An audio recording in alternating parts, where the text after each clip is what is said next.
falando um pouco mais sobre perdão versus culpa. E por que adentrar um pouco mais a questão de culpa? Porque é justamente ela que determina para onde nós canalizamos as nossas energias, para onde vai todo o nosso esforço aí do próximo passo da nossa existência.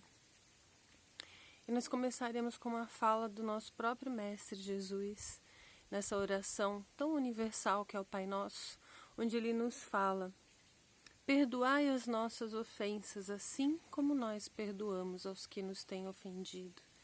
E ele coloca essa condição como primordial para seguir adiante, para seguir no nosso dia a dia com o nosso coração em paz.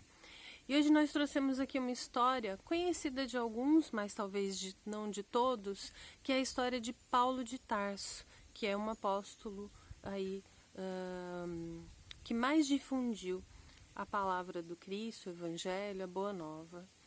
E para contar um pouquinho dessa história, entender o seu processo, antes de se converter ao cristianismo, Saulo, que era o nome dele, ele perseguia os cristãos dentro das suas convicções de que o cristianismo era algo que ia contra a lei vigente, contra a religião vigente.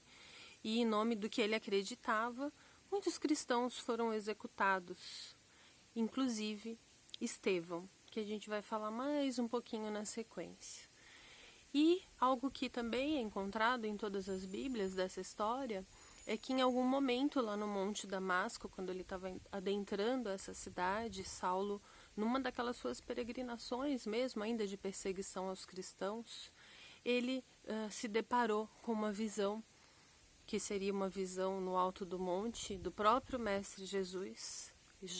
Ali ele já havia sido crucificado e tinha retornado para os seus apóstolos, e ele aparece no Monte Damasco e fala: Saulo, por que me persegues? E no momento dessa aparição, que houve um clarão, uma luz intensa, Saulo acabou sendo acometido por uma cegueira temporária.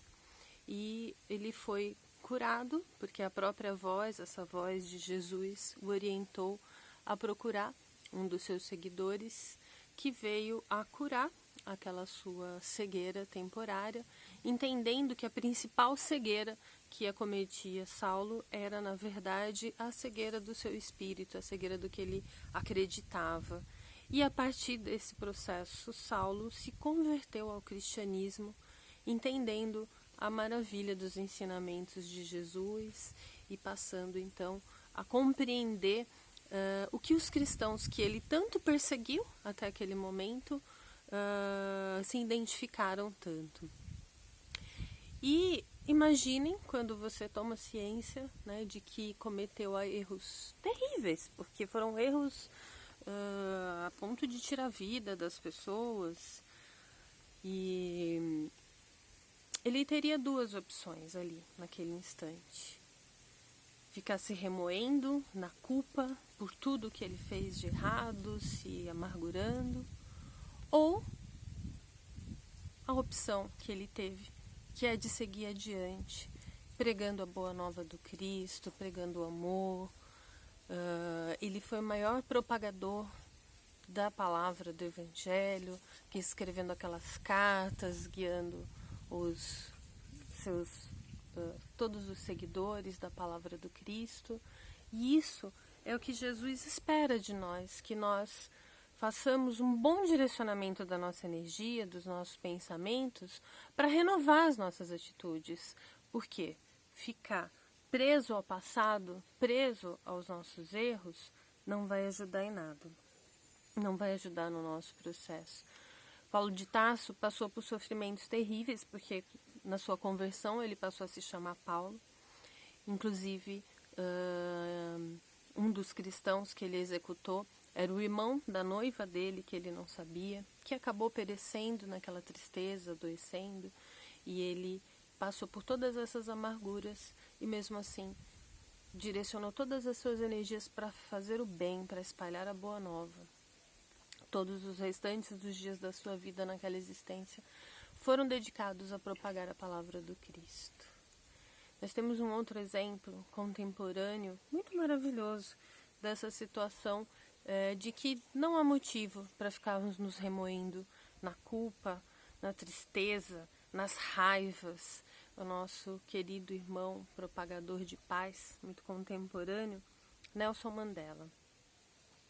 Nelson Mandela, acredito que a maioria sabe disso, ele passou muitos anos preso por conta das suas reivindicações de igualdade, de fraternidade, de paz, que vinham contra os interesses políticos daqueles que defendiam, né, a escravatura, que defendiam o apartheid, aquela separação que a gente tem reflexos até hoje, né, desse racismo. E após muitos anos na cadeia, injustamente, ele poderia também ter se amargurado, ter se corroído, né, naquela tristeza. E ele falou o seguinte, no dia que ele estava saindo da cadeia: quando eu saí em direção ao portão que me levaria à liberdade, eu sabia que se eu não deixasse a minha amargura e meu ódio para trás, ainda estaria na prisão. Nelson Mandela.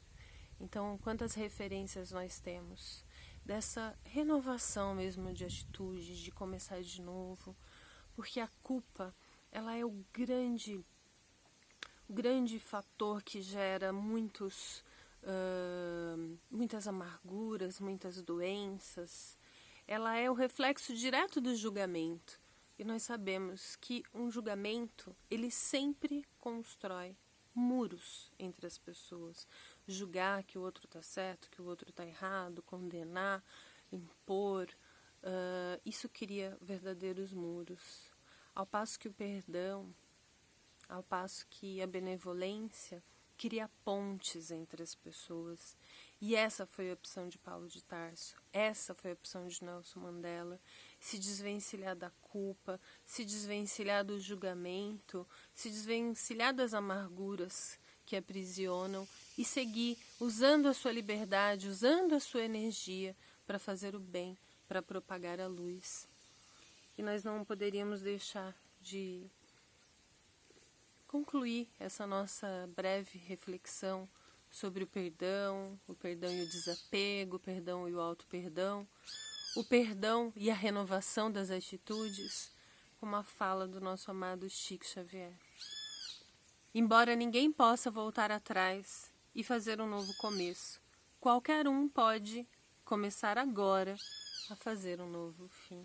Então, que possamos levar essa mensagem no nosso coração e propagar o amor, direcionar todos os nossos esforços para o bem, para a elevação do nosso planeta, para a harmonização das nossas famílias, para a nossa paz íntima com a nossa própria história, com as nossas possibilidades infinitas de fazer o bem. Gratidão e um bom fim de tarde a todos.